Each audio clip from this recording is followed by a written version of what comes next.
from the University of Oxford. He will present digital disruption of our democracies, a question of data and competition law. Yes, thank you. Thank you for having me here. Thank you for giving me the really important task of finishing the day. I'm everything that stands between you and bites and drinks. And, I take this role really at heart. I promise, I guarantee not to expand over 9 minutes. I do realize that drinks in Valencia are much better than any talk I can offer you today.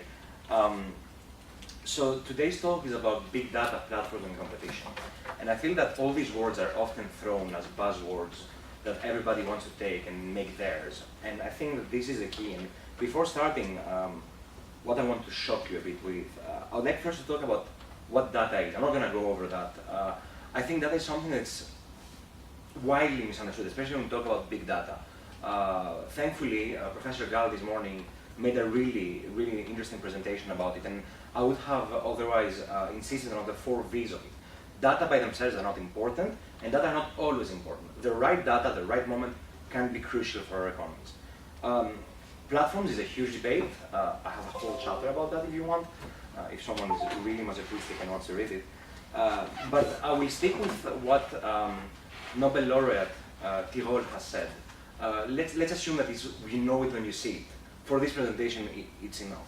And then this is the idea of competition. And I think that this is the first thing that we need to tackle here. Is all of us have a different opinion of what competition ought to be, which is normal, but also all of us have a different idea of what competition is today.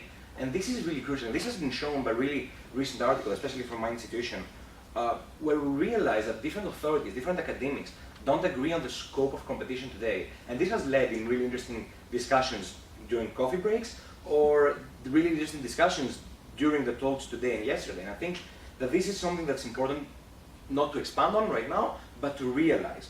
And since we cannot define competition or any of these terms, I think we need to go on what are the goals of this policy and law.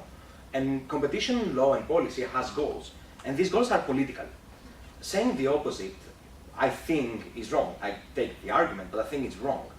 Today, these political goals are what we call the more economic approach, right?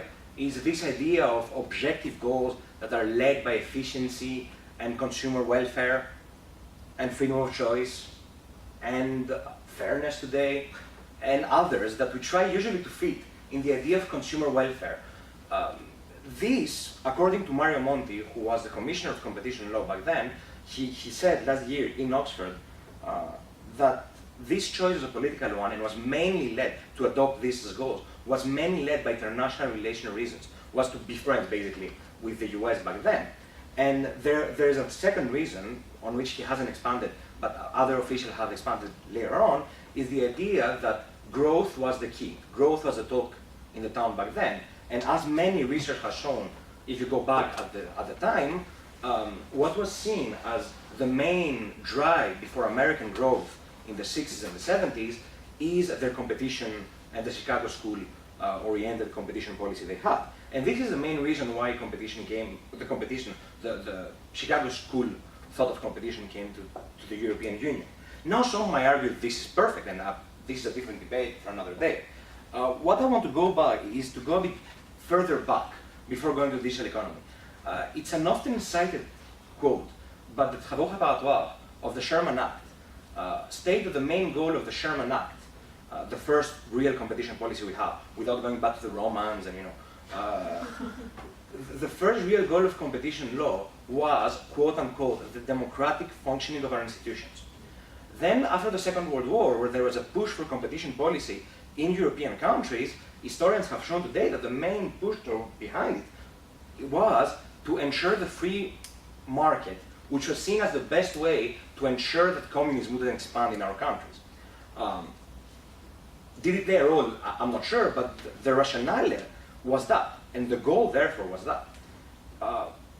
And I think that today, so at moments of change, because things have changed, and that's why I went to the Chicago School, often the goals change as well. And today we are in front of what we call the digital revolution. And there's a big question: should we change our goals? To what extent should we change our goals? Should we just tinker with our goals, right? And that is my thesis. I could have presented to you today things about expanding the scope of equality. This is my first. Could have presented fairness, much less, problematic as a discussion. I decided to shock you all, to kind of annoy you before we leave from the room by talking about democracy, because I know that this is something most of you won't agree and the large majority of academia doesn't agree with. Democracy, however, is often problematic in the digital world, and we can see that on many examples. We can go back to the discussions we had about media concentration before the digital economy. When we talk about the 50s, 60s, before, when we started having TVs, etc., what if it goes in the private sector and it's concentrated under one person? We had this whole debate back then about how to ensure democracy through the plurality of ideas. And the remnant of that today is that when media merge, we still have, in many of our countries, the plurality test. Sometimes administered by the competition authorities, sometimes by other sort of authorities. In Greece is the ESR. In Belgium is the competition authority who does that test. So, and again, this goes to what is competition law. If competition law is what